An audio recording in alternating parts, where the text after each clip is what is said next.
Aleluya. ¿Cuántos dan gloria a Dios todavía, hermano? Continuamos nuestros estudios de los días jueves. Nuestra serie imponente es la de todo el año. Hoy vamos a ir a segunda carta del apóstol a Timoteo, en el capítulo 2, verso 15 al 16.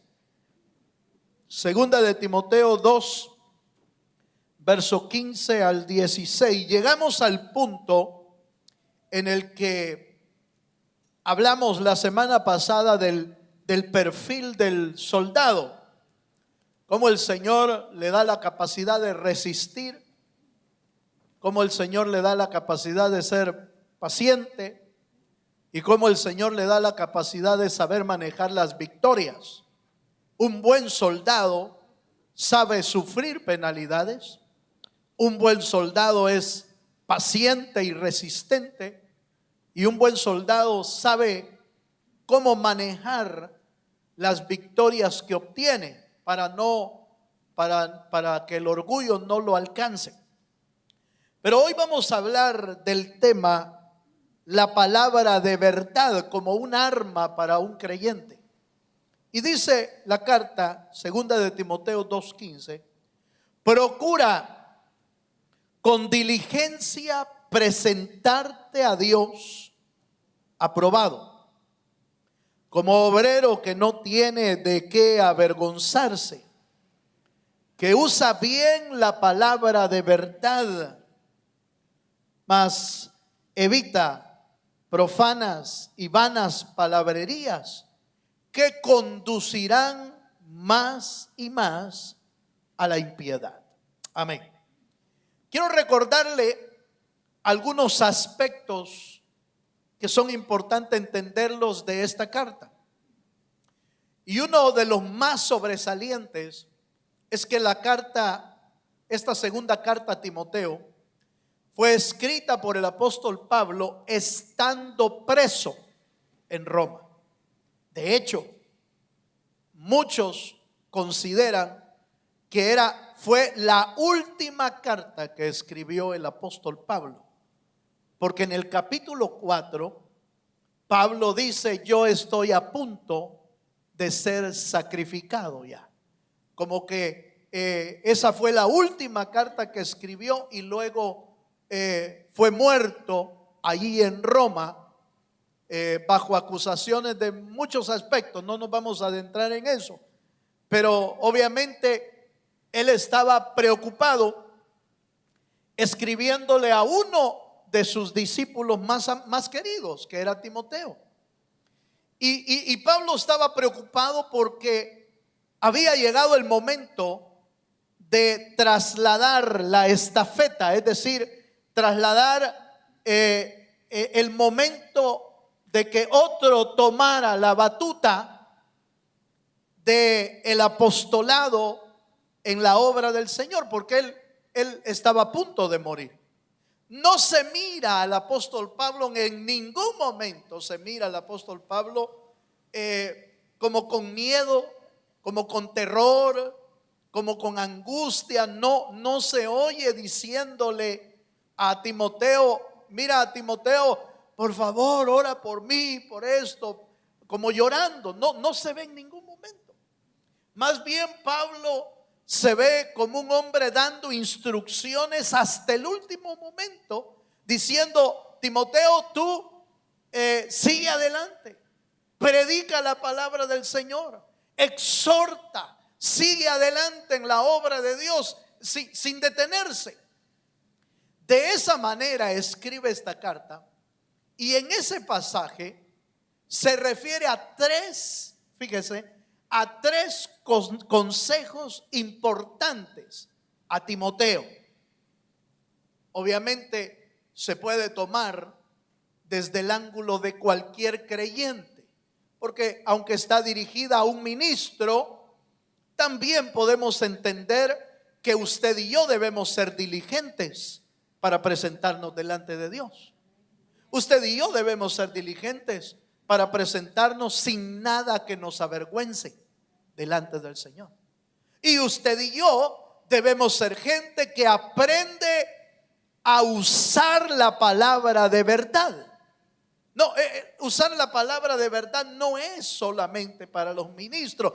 Ya pasó el tiempo y la época en que las personas no tenían acceso a la Biblia. Por muchos años, por siglos, no se les permitió al pueblo, no se le permitió leer la Biblia, porque era considerado únicamente para solo aquellos que estudiaban en altos rangos de las iglesias. Pero la verdad es que no era así. La Biblia fue escrita para todos los hombres, para que conozcan al Dios verdadero. Dele un fuerte aplauso al Señor, si se anima. La Biblia no fue inspirada solo para un grupo, porque Dios no hace acepción de personas. Eso está claro en la Biblia. Dios no hace acepción de personas y la salvación es para todos los hombres. De tal manera, hombres y mujeres, por supuesto. De tal manera que la palabra de verdad debe de ser usada por todos los creyentes. Saber usarla de esa manera. Entonces vamos a adentrarnos a 3 consejos que da el apóstol Pablo y que tienen que ver con nosotros también. La primera, vamos a ver esa palabra: procura con diligencia. Note por favor este primer consejo. Procura con diligencia. Ya vamos a ver la parte de presentarte delante de Dios. Pero quedémonos en esta frase: procura con diligencia. El verbo de la palabra procurar se puede definir como intentar con todas las fuerzas conseguir y lograr un objetivo. Quiere decir que todo creyente no ha sido llamado a jugar al evangelio. Diga conmigo amén. Los creyentes no hemos sido llamados a tener una religión, no hemos sido llamados a jugar en el evangelio. Hemos sido llamados, hermano, a que nos esforcemos diligentemente en buscar a Dios. Ese es el llamado de Dios. No hemos sido llamados a caminar el evangelio a medias. No. Note por favor que el llamado del apóstol Pablo es: procura con diligencia. Y las dos palabras como que cobran más fuerza, porque procurar ya es esforzarse. La palabra procurar ya significa hacer el esfuerzo de alcanzar algo. Procura alcanzar algo. Procura llegar a la meta. Procura llegar temprano. Cuando alguien te dice procura, te está diciendo esfuérzate en llegar temprano. Así es, ¿verdad, hermano? Cuando alguien te dice procura hacerlo bien, procura llegar temprano, procura no faltar a la cita, lo que está diciéndote es esfuérzate en alcanzar algo. Pero si a esa palabra le agrega la palabra diligente, entonces como que la frase cobra mucho más fuerza. La palabra es procura con diligencia. Como que se vuelve una frase, hermano, sumamente importante para el creyente. Tal es así que la Biblia en la versión NBI lo traduce de esta manera. Dice, esfuérzate por presentarte a Dios como obrero aprobado. Fíjese, esfuérzate. Esta es la versión NBI, la Biblia, pero en la versión NBI dice: esfuérzate por presentarte a Dios como obrero aprobado. Y eso quiere decir, hermano, alguien que se presenta delante de Dios, pero que es aceptado porque ya fue probado. Voy a detenerme aquí un poquito. O sea, no es solamente de llegar delante de Dios y decir aquí estoy. Sí, pero antes de llegar delante de Dios deberíamos de preocuparnos, por ejemplo, de presentarnos limpios, de presentarnos confesados, de presentarnos a cuenta. Por ejemplo, solo estoy usando algunos ejemplos, porque si no lo hacemos así, nos puede pasar lo que le pasó al fariseo, que se presentó delante de Dios, pero que cuando oraba estaba orando consigo mismo y no estaba orando a Dios. El publicano oraba a Dios y descendió justificado. ¿Por qué? Porque fue aceptado en la presencia de Dios. ¿Sí me estoy dando a entender? Fue aceptado. Dios vio su corazón. Dios vio su disposición. Dios vio que llegó, hermano, llegó confesando sus pecados. Señor, soy un pecador. Y se golpeaba hasta el pecho, dice la Biblia, diciendo que era un pecador. Y Dios vio el corazón. Y eso lo hizo acepto delante del Señor.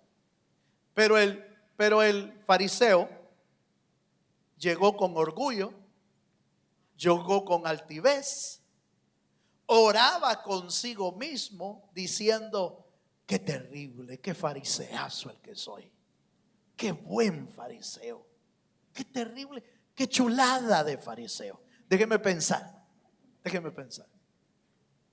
Se presentó delante de Dios, pero no fue acepto. Entonces Pablo llama al creyente para que continuamente nos estemos presentando delante de Dios por muchas razones. Primero, porque ahí encontramos el refugio para nuestras necesidades. ¿Sí? Porque en ese único lugar encontramos el perdón para nuestros pecados. No hay nadie más que te pueda perdonar sino Dios. ¿Está de acuerdo conmigo? Número 3, porque en ese lugar hay plenitud de gozo. Número 4, porque en ese lugar hay transformación de vida.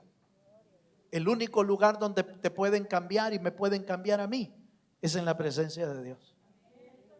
Número 5, porque solo en ese lugar hay instrucción y palabra de vida eterna para nosotros. Por eso cuando le preguntaron a Pedro: ¿y ustedes si quieren ir también? Él dijo: Señor, de tu presencia no nos queremos ir, porque solo tú tienes palabras de vida eterna. Dele un fuerte aplauso al Señor Jesús. Entonces, hermano, mire, yo no sé cómo ve usted o cómo considera usted el presentarse delante de Dios. Presentarnos delante de Dios no es como que fuera una obligación. Presentarnos delante de Dios es porque el beneficiado de presentarse somos nosotros. ¿O acaso cree que Dios es beneficiado? ¿En qué le beneficia que usted y yo vengamos a la casa de Dios, por ejemplo? ¿En qué le beneficia a Dios? Pues Él se puede agradar, ¿verdad? Pero beneficio, los beneficiados somos nosotros. Porque ahí encontramos refugio, porque ahí encontramos palabra, porque ahí encontramos cambio, porque ahí encontramos todo. Solo que debemos procurar diligentemente presentarnos como un obrero aprobado, para que no te hagan a un lado. Sigamos un poquito más. Veamos algún pasaje aquí. Veamos Juan capítulo 14, verso 6. En primer lugar, debemos decir que el Señor dejó establecido un camino para ir al Padre, para presentarse delante de Dios. Hay un camino y no se puede obviar. No se puede tomar otro camino. Solo hay un camino que nos lleva al Padre. Juan capítulo 14, verso 6 dice la Escritura: Jesús le dijo: yo soy el camino, la verdad y la vida. Nadie viene al Padre sino por mí. ¿Cuántos dicen amén? En otras palabras, debemos dejar concluido, definido, que nuestro camino de presentación al Padre es a través del Hijo, es a través de Jesús. No hay otra vía que podamos usar para presentarnos delante del Señor. Por supuesto, los hombres han creado diferentes caminos. De hecho, esa es la razón por la que surgió aquel famoso refrán o aquel famoso dicho. Decía, todos los caminos conducen a Roma. Porque llegó a ser tan grande el imperio, llegó a ser tan grande el reino de Roma, que obviamente empezaron a usar esa frase como una manera de explicar cuán importante y cuán grande se había convertido Roma para el mundo entero. Pero en cuanto a lo espiritual, también tenía un significado interesante, porque empezaron a pensar que era a través de Roma que uno podía alcanzar salvación, cuando la Biblia dice que el único camino para llegar al Padre se llama Jesucristo, el Hijo del Dios viviente. Amén. ¿Cuántos dicen amén? Entonces note por favor esta parte. Si queremos presentarnos como obreros aprobados, si queremos presentarnos como creyentes aceptos delante del Señor, tenemos que ir por este camino, y el camino es Jesucristo. Es la única manera. Veamos Juan capítulo 8, versículo 31 y 32. Juan capítulo 8, versos 31 y 32. Leemos así la escritura. Dijo entonces Jesús a los judíos que habían creído en él: si vosotros permanecéis en mi palabra, seréis verdaderamente mis discípulos y conoceréis la verdad, y la verdad os hará libre. Me estoy adelantando un poco porque el tercer punto tiene que ver con la verdad, pero oiga esta parte. Es importante, hermano, que véalo desde este ángulo. Es importante que los que nos presentamos delante de Dios nos presentemos según la verdad que ha sido escrita, según la palabra del Señor. Así es como debemos presentarnos delante de Dios. ¿Cuántos hemos oído aquel pasaje que dice: Dios anda buscando adoradores, ¿sí? Adoradores en espíritu y en qué? ¿Sabe qué quiere decir eso? Lo que quiere decir es que no hay forma de adorar a Dios adecuadamente si no es a través de lo que la verdad escribe acerca de la adoración. No se puede. Se lo pruebo así rápidamente. Usted recuerda el evento o el hecho de que Caín y Abel llevaron ofrendas delante del Señor. Los dos llevaron ofrendas y los dos se esforzaron en llevar lo que consideraron bueno, lo que consideraron que era para ellos agradable. Pero Abel llevó ofrenda según las instrucciones de Dios. Hermano, pero no había libro escrito, estaba escrito en la conciencia. La ley del Señor en el tiempo de Adán en adelante hasta Moisés estaba escrita en la conciencia. El Señor la escribió ahí. Por eso Adán y Eva conocían lo que era bueno y lo que era malo. Entonces cuando el Señor, cuando le llevan ofrenda, Abel llevó ofrenda según las instrucciones del Señor. Era una ofrenda de cordero, era una ofrenda de sacrificio, era una ofrenda que derramaba sangre, porque ya había enseñado el Señor que sin derramamiento de sangre no hay remisión de pecados. ¿Está de acuerdo conmigo? ¿Quién fue el primero que derramó sangre? El Señor. Cuando vistió a Adán y Eva de pieles, tuvo que haber un sacrificio ahí, porque se habían vestido de higuera, pero la higuera se consume, se deteriora y vuelven a quedar desnudos. Pero Adán y Eva fueron vestidos con pieles. Tuvo que haber sacrificio para cubrir sus pecados. Cuando Caín y Abel traen ofrenda, Abel trae ofrenda según las instrucciones. Caín trae ofrenda según a él le pareció mejor. ¿A quién recibió el Señor su ofrenda? A Abel. Y vio Dios con agrado la ofrenda de Abel. ¿Por qué? Porque era conforme las instrucciones. Muchas veces nosotros cometemos el error de querer hacer cosas como nosotros nos parece, sin tomar en cuenta las instrucciones de Dios. Y por eso muchas veces no somos aceptables delante del Señor. En este punto, entonces, el procura diligentemente se refiere a seguir las instrucciones dadas por el Señor para que cuando nos presentemos y seamos aceptos delante del Señor.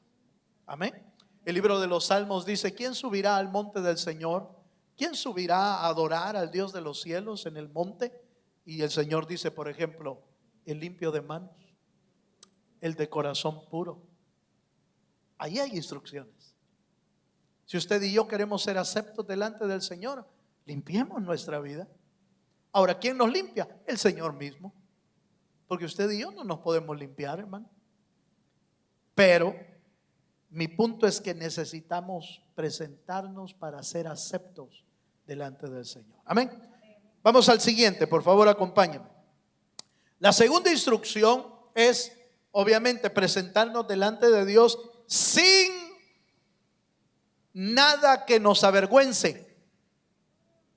Fíjense, presentarnos delante de Dios sin tener algo que nos avergüence. Ahora, aquí hay un conflicto, porque todos los que estamos aquí tenemos algo que nos avergüence, ¿o no?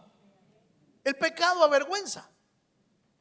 Pero lo que el Señor nos está dando a entender es que podemos ir a Él y limpiarnos y dejar atrás lo que nos avergüenza para poder ser recibido por el Dios de los cielos. Veamos algunos pasajes aquí, por favor.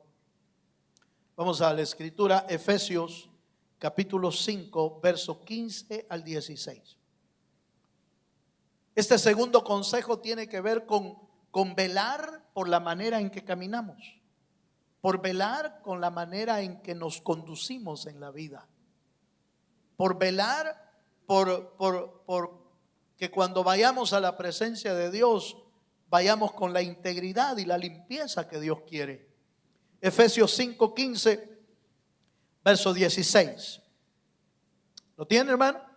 Dice así: mirad pues, otra vez la palabra, mirad pues con diligencia cómo andéis, no como necios, sino como sabios, aprovechando bien el tiempo, porque los días son malos.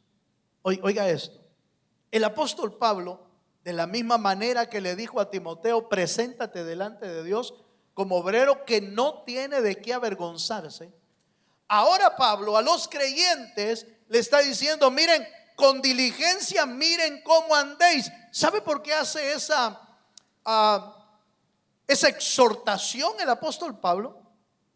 Porque es muy común que nosotros los seres humanos minimicemos las cosas y no le demos el valor o la prioridad que se merece algo. Por ejemplo, podemos minimizar hasta el pecado. Lo podemos minimizar. ¿Y cómo lo minimizamos? Podemos decir, bueno, pero lo que yo hice no es tan grave.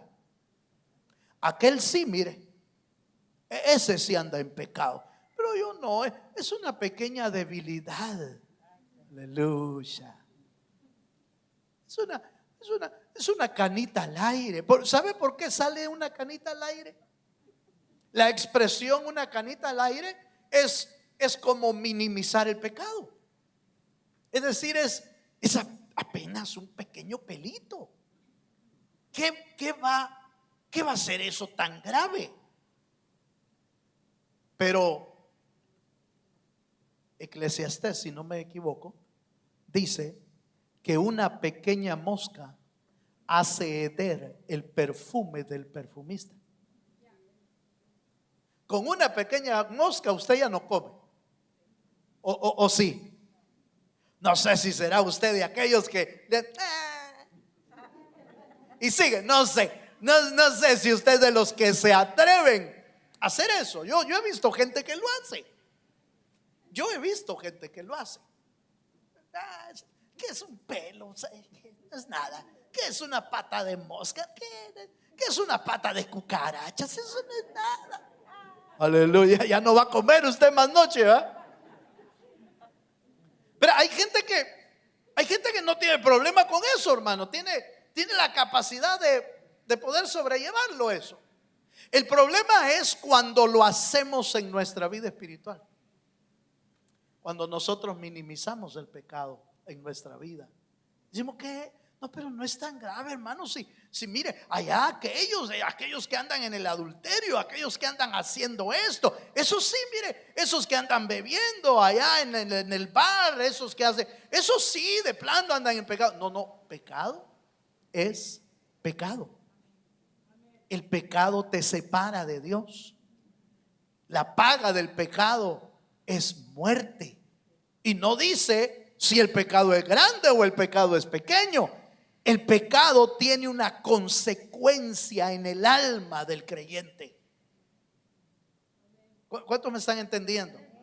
Entonces Pablo, conociendo al ser humano y conociendo cómo el ser humano, hermano, empequeñece el pecado, usa la expresión: mirad pues con diligencia cómo andéis. Porque hay gente que quizás mira cómo anda, pero no con diligencia.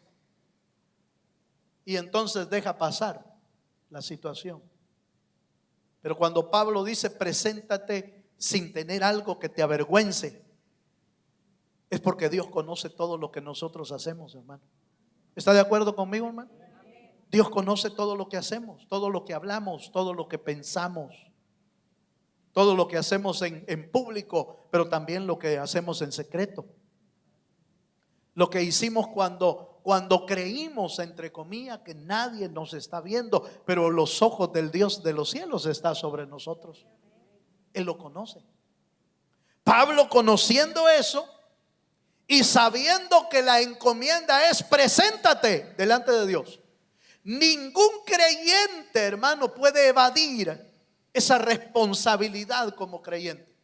Porque si la evade o no se presenta delante de Dios, mire, perdone, pues entonces no es creyente.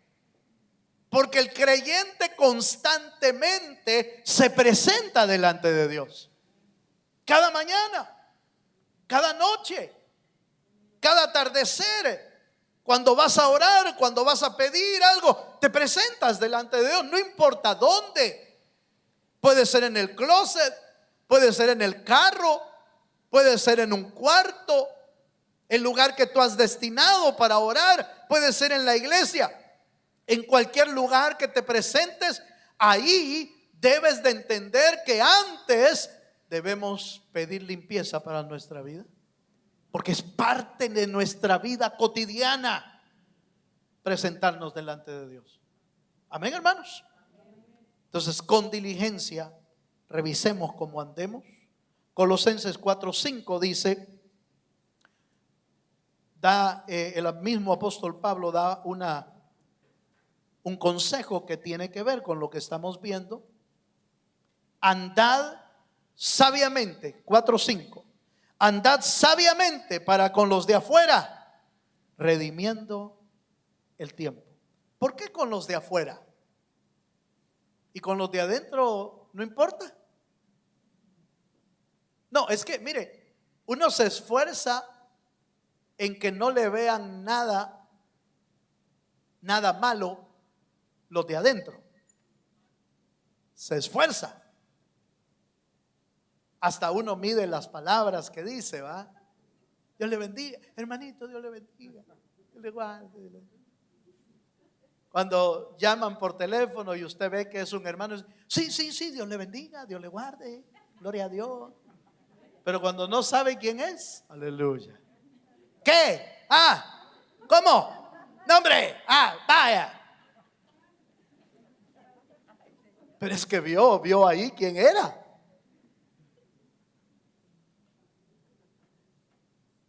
A veces la esposa o los hijos miran cuando uno contesta. Qué raro que cuando contestas y hablas con los hermanos sos una dulzura. Pero qué dulce habla. Pero en la casa. En la casa se suelta uno, man. Más que el perico. Más que el loro. Aquí la mayoría no tenemos loro, ¿va? Pero mire, se suelta uno en la casa. ¿Por qué? Porque no se está esforzando por verse bien. Se está viendo como es. Pero con los de adentro, uno se esfuerza por verse bien. Pero el apóstol Pablo, que es sumamente sabio, el apóstol Pablo, sumamente sabio, dice: andad sabiamente para con los de afuera. Como dando a entender que nuestra imagen, nuestro testimonio, nuestra manera de conducirnos debe de ser con todas las personas, con los de adentro y con los de afuera. ¿Está de acuerdo conmigo? Aleluya. No lo veo así como uno más. Veamos uno más en este punto. Primera de Corintios capítulo 3, verso 10. Sin nada, este es el punto que estamos viendo, es sin nada que nos avergüence. La primera es presentarnos con diligencia. La segunda es sin nada que nos avergüence. Pero eso requiere una vida que esté revisando constantemente, que esté presentándose delante de Dios, que se esté limpiando delante del Señor, que se esté examinando. Hermano, mire, antes de leer este pasaje, la famosa cena del Señor, por favor, hermano, yo insisto en este punto, creo que ya me lo ha oído usted. No haga de la cena del Señor un ritual. Porque la mayoría de creyentes hacen de la cena del Señor un ritual nada más. Le dan el vino, le dan la copa, hace una oración, se come el pan y se toma el vino y se va y sigue igual. Porque hicimos un ritual de eso. Pero la cena del Señor no es un ritual. La cena del Señor es un tribunal de Dios. Es la oportunidad de presentarnos delante del juez, pedir perdón. Es el único tribunal que donde uno se declara culpable sale libre. Aleluya. Porque si usted se declara culpable en otro tribunal, no va a salir libre. ¿Usted es culpable? Sí, es que fíjese que yo iba así, me pasé el alto y entonces le pegué al carro.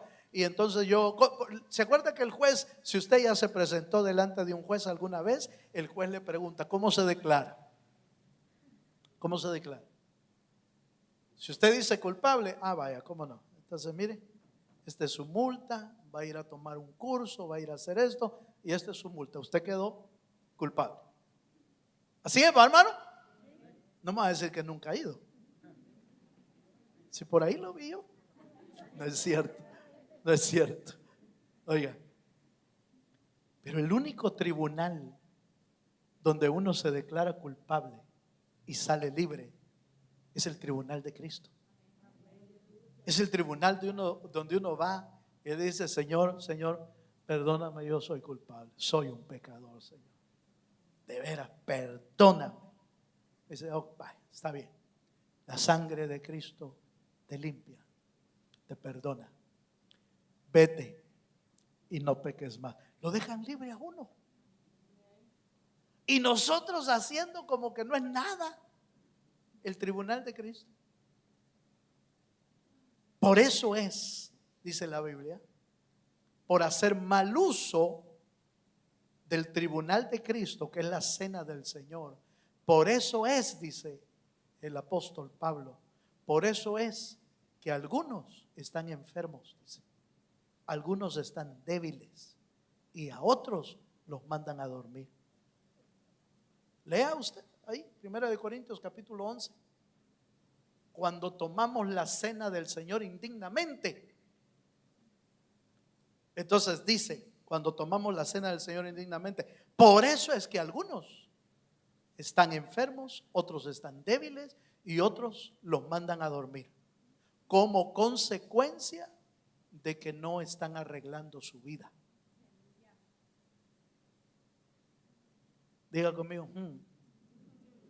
Ahora le voy a dar una sorpresa más todavía. Entonces vienen algunos creyentes y dicen: bueno, entonces para evitar eso, entonces no la tomo. Entonces le va peor. Usted léalo en 1 Corintios 11. Entonces le va peor. Porque si usted dice: no, yo no la tomo para no enfermarme, para no debilitarme o para que me manden a dormir, yo mejor no la tomo, así no me meto en líos. Entonces usted es de los que dicen: Señor, yo no me quiero arreglar. Cuando usted no toma la cena del Señor, usted le está diciendo al Señor, yo no me quiero arreglar. Entonces dice Corintios, entonces algunos van a tener que ser condenados con el mundo, porque uno está renunciando a ser hijo, porque no quiere disciplina, porque la disciplina se la da Dios a los hijos. Al que Dios ama, disciplina. Así es. Entonces, si uno no toma la cena del Señor, ¿qué es lo que viene? Disciplina. Lo van a arreglar. ¿Cómo lo van a arreglar? Ahí no sé, hermano. No sé. ¿Qué va a hacer Dios para arreglarlo? No sé, pero el Señor lo va a arreglar, porque es hijo. Y a los hijos los disciplina. Pero los hijos que le dicen al Señor, yo no quiero arreglarme, entonces están renunciando a la disciplina. Y entonces Hebreos dice que son considerados bastardos. Aleluya. Porque están renunciando a la disciplina del Señor, al amor del Señor que se da a través de la disciplina. Aleluya. ¿Sí me di a entender, hermano? Y si no lo comprendió, me aborda después y yo se lo explico con los textos bíblicos para que usted lo vea bien. Pero considere que cuando el Señor le da la Santa Cena, es una oportunidad de Dios para ponerse a cuentas. Para eso hizo el Señor eso, para ponerse a cuentas. Sigamos un poquito, porque ya lo vi serio. ¿Leímos el texto? No va. 1 Corintios 3:10 dice, 1 Corintios 3:10 dice, conforme a la gracia de Dios que me fue dada, yo como sabio arquitecto puse el fundamento y otro edifica sobre él. Esta parte es la que me interesa. Pero cada uno tiene o tenga cuidado cómo edifica, cómo sobreedifica. Yo estoy leyendo otra versión. La versión 60 dice, pero cada uno mire cómo sobreedifica. En otras palabras, hermano, no es tu esposo el responsable de tu vida espiritual. No es tu esposa el responsable de tu vida espiritual. no es nadie el responsable de tu vida espiritual. Eres tú el responsable de tu vida espiritual. Cada quien mire cómo sobreedifica. Entonces, cada uno es responsable de cómo se presenta delante de Dios. Si se presenta acepto o se presenta no acepto delante de Dios. Y por último, el tercer punto es que el apóstol Pablo dice que usa bien la palabra de verdad. Y fíjese que esa expresión significa que maneja correctamente la palabra de verdad. También significa hacer derecho el camino. En otras palabras, hermano, para poder usar bien la palabra de Dios, necesita uno conocerla primero. Necesita uno conocerla. De ahí la expresión del Señor: escudriñad las Escrituras. Escudriñad las Escrituras. ¿Para qué? Para poder usarla bien. Entonces el apóstol Pablo le dice a Timoteo, que es ministro, pero también a nosotros, que aunque no somos ministros quizás, Dios quiere que nosotros aprendamos a usar la palabra y usarla bien, no como me conviene. Porque mire, cuando uno quiere usarla como le conviene, cae en muchos errores. Por ejemplo, alguien me preguntó a mí: hermano, pero ¿está bien que tomemos vino? Aleluya. ¿Está bien que nos echemos un par de cuentazos? Sí, mire. ¿Y cuál es el argumento? Pero el Señor tomaba vino. Los discípulos tomaron vino. En la fiesta de bodas de Canaán, el Señor convirtió el agua en vino. Pues que entrémosle. No, espérese. Usted tiene que ir a la Biblia y entender que el contexto en el que vivían los judíos es un contexto cultural y natural para ellos el tomar vino, porque allá no hay mucha agua. Ellos toman vino, pero no tomaban vino para emborracharse, aunque algunos sí. Claro que sí, muchos judíos lo hacían, pero es un aspecto cultural. Pero en nuestra cultura, usted y yo que venimos de la descendencia, mejor no digo, ¿va? ¿Será cultural tomar vino para nosotros? No, hermano, no es cultural para nosotros. Tomas un vino y te acabas la botella. Termina encunetado en algún lugar. Porque nuestros ancestros tuvieron ese problema. Yo no sé si en parte de su genealogía y sus ancestros usted conoció a alguien que padeció de alcoholismo. Parte de la familia, a veces quizás fue un hermano, a veces quizás fue un primo, a veces quizás fue su papá, quizás fue el abuelo. Y entonces nos heredan a nosotros los genes que nos hacen propensos al alcoholismo, como la diabetes y la presión alta. Mire, hoy fui a mi chequeo de año con el doctor. Y gracias a Dios estoy bien. Todos los niveles están, mire, pipiris. Están bien los niveles, gracias a Dios, están bien. Pero cuando el doctor chequeó, porque obviamente se acuerda en parte de uno y en parte tiene que leer el historial, y dice, vamos a ver, sí, presión alta, colesterol, y aquí aparece uno supermercado. Y aquí dice que todo se lo heredó su mamá, me dice. ¿Sí? Porque ella era la que padecía de eso, y mi abuelo también. Entonces me heredaron lo que yo no quería, pero me lo heredaron. ¿Está de acuerdo conmigo o no? El alcoholismo y la drogadicción se hereda por los genes. Por eso nuestra cultura debe de ser cuidadoso con ese tipo de análisis bíblico, porque lo más seguro es que nosotros no vamos a terminar tomándonos una pequeña copita. Vamos a terminar de otra manera. Pero puede usarlo uno. Pero la Biblia dice que tomaban vino. Sí, pero todo me es lícito, pero no todo me conviene. Así dice la Biblia. Otro me salió más campeón. Hermano, la Biblia no dice que no fumes. O sea, la Biblia no dice que no hay que fumar.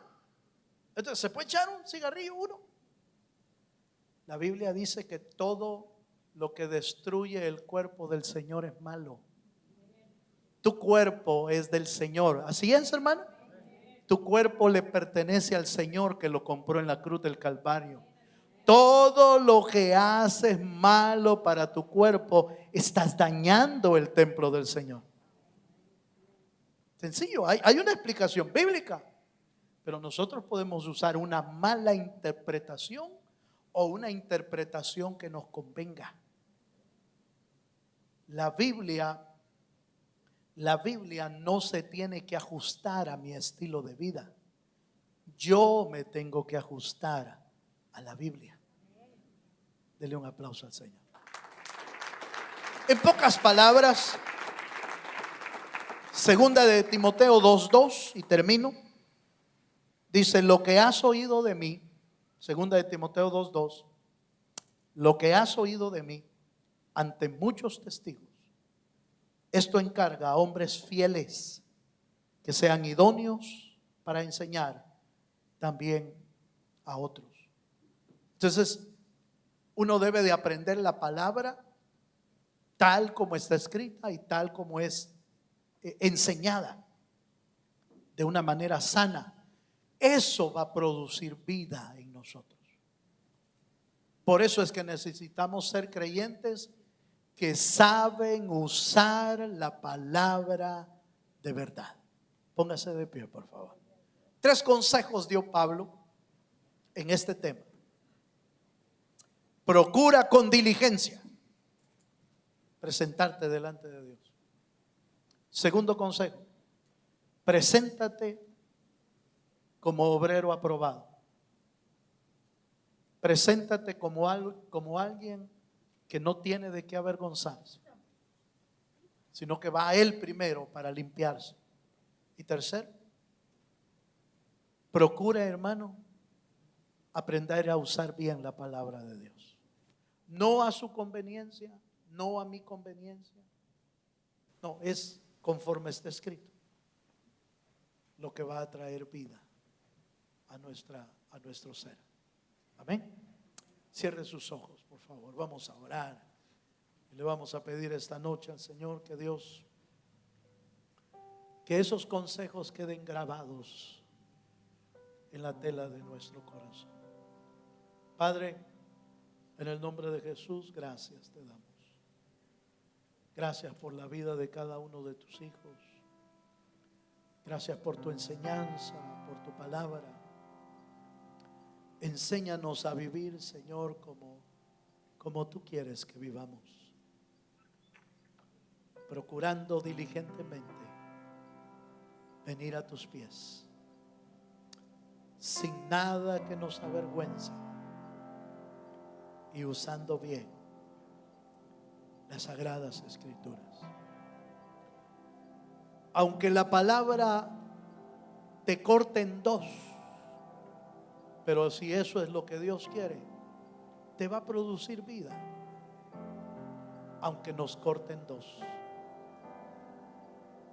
Porque la palabra es viva y eficaz, y más cortante que espada de 2 filos, y que penetra hasta los tuétanos de los huesos. La palabra no te va a matar si la usas bien. La letra mata, pero la palabra de Dios, esa trae vida. Si la usas como letra, te va a afectar. Pero si la usas como palabra viva, como palabra de verdad, esa palabra te va a sostener, te va a transformar, te va a dar vida, va a darte sabiduría, instrucciones. Así pedimos, Señor, esta noche: vuélvenos obreros aprobados. Queremos ser obreros aprobados. Queremos ser obreros que se pueden presentar delante de ti, Señor, en el nombre de Jesucristo. Aleluya. Vamos a levantar un momento nuestra voz al cielo y decirle: aquí estamos, Señor, para adorarte, para exaltarte, para bendecirte.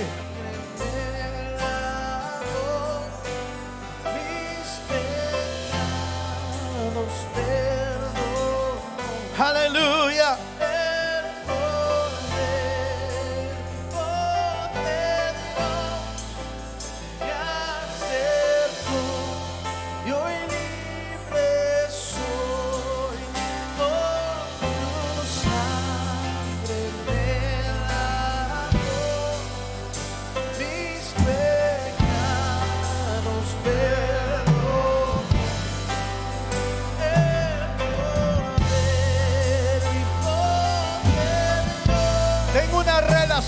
Personal con Cristo. Preséntate. Presentémonos hoy. Presentémonos hoy delante del Señor.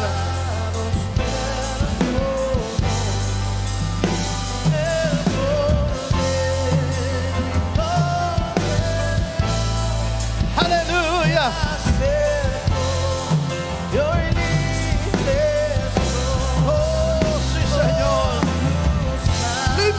Señor, límpianos con tu sangre.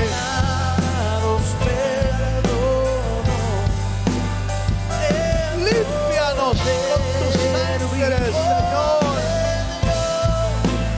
Me acerco y hoy libre soy. Tu sangre me lavó.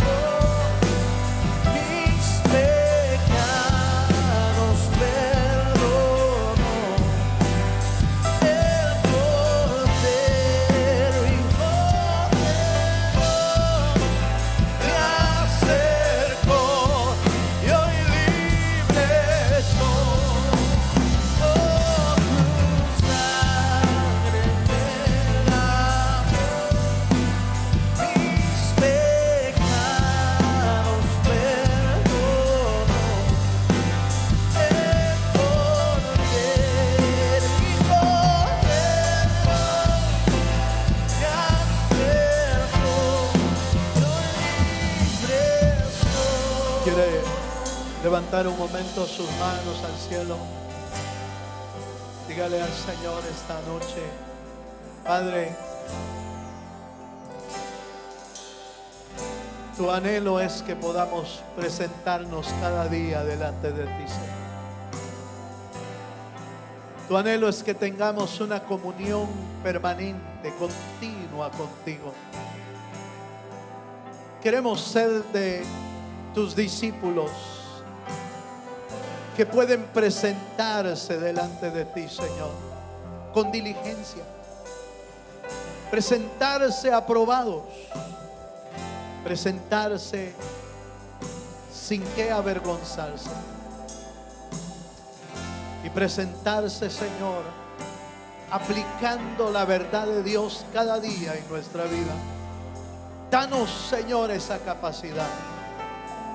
Danos de tu espíritu, llénanos de tu presencia y permítenos ser discípulos verdaderamente libres, Señor.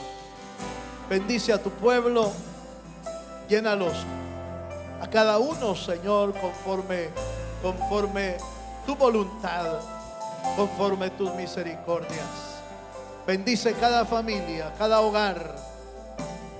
Todo lo pedimos, Señor, en ese bendito nombre que es sobre todo nombre, el nombre de Jesús, el Señor. A Él sea la gloria, la honra, por los siglos de los siglos. Amén y amén. Gloria a Dios. Gloria a Dios.